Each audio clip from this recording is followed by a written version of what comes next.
అండి. Welcome back to కచ్చిస్ channel.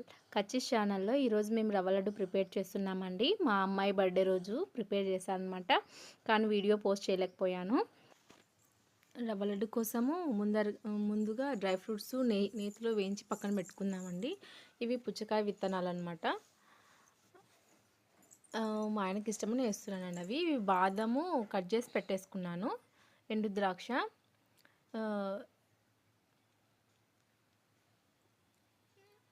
జీడిపప్పులు అయితే వేయించి పెట్టుకున్నానండి. అది స్కిప్ అయిపోయింది. కెమెరా ఆన్ చేసేలోపు వేయించేసాను అనమాట, పిల్లలు ఏడుస్తుంటే. ఇప్పుడు అన్నీ సపరేట్ వేయించుకుంటున్నానండి. ఇప్పుడైతే వెండి ద్రాక్ష వేసి నెయ్యిలో వేయించుకొని పక్కన పెట్టేసుకుంటున్నాను. సిమ్లో వేయించుకోండి, మాడకుండా ఉంటాయి అన్నమాట. మాడితే మళ్ళీ అంత టేస్ట్ ఉండవు కదా మాడిపోతే. కాబట్టి సిమ్లో పెట్టుకొని వేయించుకుంటున్నాను. సపరేట్ వేయించుకుంటే బాగా కూడా వేగుతాయండి. అన్నీ వేసామనుకో చిన్నటివి మాడిపోతాయి, పెద్దవి ఇంకా వేగడానికి టైం పడుతుంది కదా. అందుకని నేను సపరేట్ వేయించి పక్కన పెట్టేసుకుంటున్నాను. ఇప్పుడైతే బాదం కూడా కట్ చేసి పెట్టుకున్నాను కదా, అవి వేయించుకుంటున్నానండి. వేయించి పక్కన పెట్టేసుకుని అన్నీ ఇదే నెయ్యిలో లాస్ట్లో కూడా ఇంకా దీంట్లో కొద్దిగా నెయ్యి మిగిలే ఉంటుంది కదండి, దాంట్లో కూడా నేను రవ్వ కొద్దిగా ఎక్స్ట్రా నెయ్యి వేసి ఈ ప్యాన్లోనే వేయించుకుంటానండి. ఇవైతే దాదాపు వేగిపోయాయి, కొంచెం గోల్డెన్ కలర్ వచ్చాయన్నమాట. తీసేసుకుంటాను. ఇంకా ఇప్పుడు దీంట్లో వేసేసుకున్నానండి. వేసేది కూడా స్కిప్ అయిపోయింది. నెలలో కొంచెం నెయ్యి వేసుకొని ఎక్స్ట్రా రవ్వ వేసుకున్నానండి. ఒక కొబ్బరి గిన్నంత కొబ్బరి మిక్సీ పట్టి వేసుకున్నాను. కొంతమంది ఒక కప్పు రవ్వ అనుకోండి, ఒక కప్పు కొబ్బరి కూడా వేసుకొని వేయించుకుంటారండి. రెండు సిమ్ములో వేయించుకుంటున్నాను. సిమ్ములో వేయించుకుంటే మంచి గోల్డెన్ కలర్ వచ్చేంత వరకు వేయించుకుంటున్నానండి. ఇవైతే డ్రై ఫ్రూట్స్ వేయించి పక్కన పెట్టేసుకున్నాను. అవి వేగడానికి ఇంకా టైం పడుతుందండి. రవ్వ ఒక 15 మినిట్స్ దాకా పడుతుందన్నమాట. సిమ్ములో పెట్టుకొని వేయించుకుంటున్నానండి.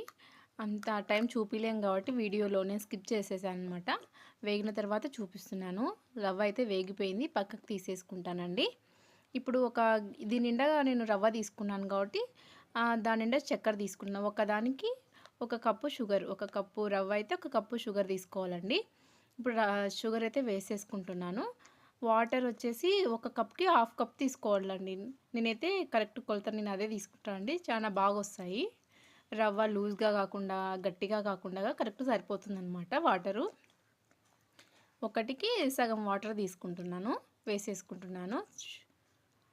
మనం తీగ పాకం వచ్చేంత వరకు పెట్టుకోకూడదండి. బాగా తుర్లుతుంది కదండి దగ్గర పడేటప్పుడు. ఇంకా పాకం రాకముందుకి రవ్వ వేసేసుకుంటే సరిపోతుందన్నమాట. అదో ఇట్లుంటే చాలండి. ఇంకా నేను రవ్వ వేసేసుకుంటాను. చక్కెర అంతా కరిగిపోయి తుర్లుతుంది కదండి కొంచెం. ఇంకా తీగ పాకం వస్తుందనే ముందుగానే వేసేసుకోవాలన్నమాట. వేసేసుకున్నాను. కొంచెం రవ్వ మగ్గనిచ్చుకుంటానండి, ఎక్కువసేపు కాకుండా కొద్దిగా ఒక 5 మినిట్స్ అట్లా మగ్గేలాగా పెట్టుకొని పక్కకు దించేసుకుంటాను అనమాట. రవ్వ అయితే మంచి వాసన వస్తుందండి. అసలు నేతిలో వేయించాం కదా, మంచి గుమగుమలాడే వాసన వస్తుంది.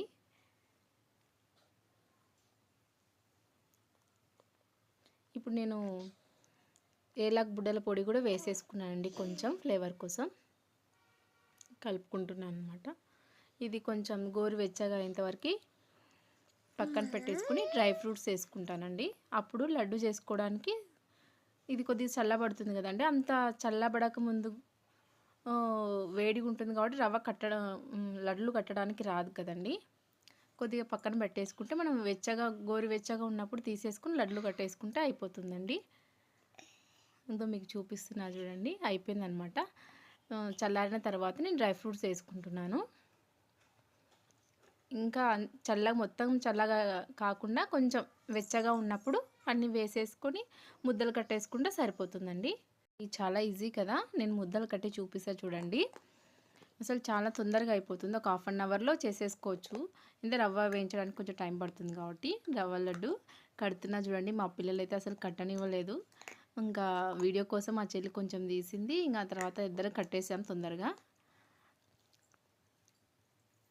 చాలా బాగా వచ్చాయండి అసలు రవ్వ లడ్లు. ఒకసారి ట్రై చేసి